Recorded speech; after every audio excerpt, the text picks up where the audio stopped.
Hi, this is Kerry Artak with Wicked Stocks, bringing you your weekly Bitcoin update for the week of Monday, October 13th, 2025. We actually delivered this on October 14th. Our apologies. This is a free series we put out on YouTube, and we just got a little swamped on Monday. Couldn't get to this till Tuesday morning. So it's presented to you Tuesday, October 14th. For the week of Monday, October 13th, we use the same weekly bar chart throughout.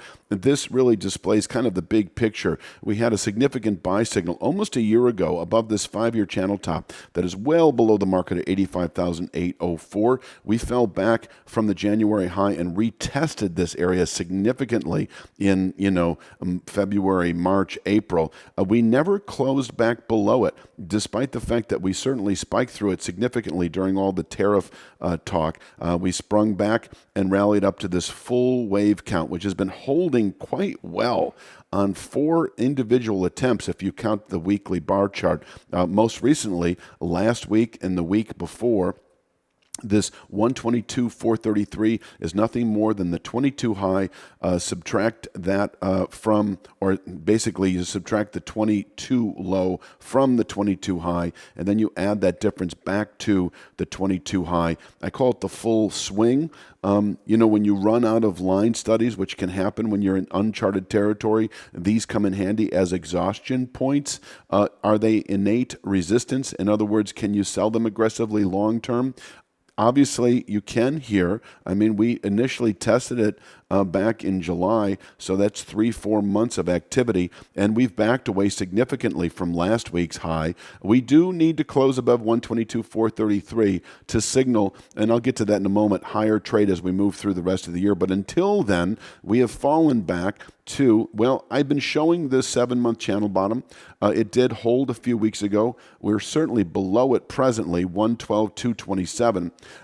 In this formation I created based on the series of highs that were put out here beginning in May and ending in July. But most recently, we have a more horizontal structure.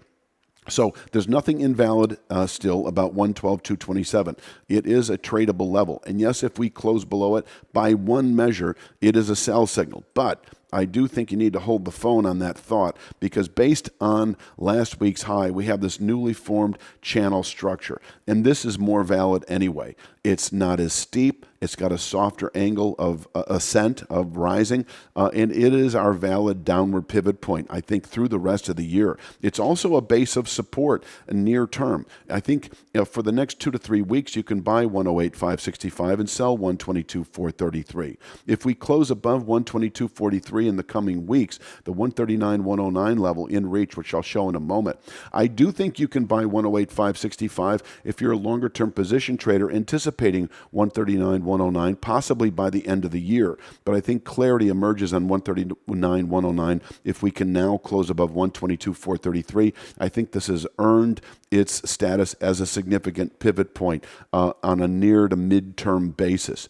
Continuing with the downside, though, if we do close this week below 108,565, I see no good reason to hold Bitcoin if your time horizon is roughly 2 to 3 months out, say through the rest of the year, because closing below 108,565, I would expect the market to continue unwinding. This could be rapid. This could be within 3 to 5 weeks. This could also take the better part of 2 to 3 months. But either way you slice it, closing below 108,565, I would expect this 85,804 to 87,794 region as our objective, probably by the end of the year. This is a combination rising channel structure based on the series of highs from December of 24. It's also that long-term rising channel top I began with at 85,804. This mid to upper 80s expected by the end of the year if we close this week below 108,565. Until then, you can bottom pick this area. We are stable above it and can quite easily, over the next few weeks, rally back to 122,433.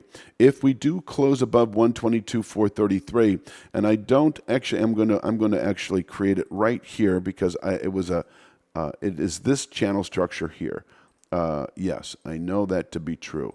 So this is a significant 1-year channel, a 1.5-year channel almost now. And if we close above 122,433, in fact, bear with me here. That is the wrong number. I'm going to give you it is 139,109. It just doesn't look like it. I'm going to point it out, 139,109. Very simple right there, and get rid of all that noise. So holding above 108,565, I've already mentioned how over the next 2 to 3 months, 3 to 5 months, we could see 131, 139, 109 and climbing. But I do think it's more clearly anticipated if we close above 122,433. So I leave that to you, of course. There's no right way to trade this. I guess what I'm saying is if you're a longer-term position holder and you're reluctant to exit Bitcoin, or you're a little nervous about holding Bitcoin as we move through the rest of the year and into the first quarter, I think you can hold Bitcoin above 108,565. You just want to see a settlement over the next month or so above 122,433 to set off a buy signal into the upper 130s, which will be in the mid 140s by the end of the year, upper 140s in January. So that would be the objective. If we close above 122,433, this becomes more of a 2 to 3 month target. I think I've said it all. I am going to leave it at that for this particular segment, this weekly update on Bitcoin. You have a great week.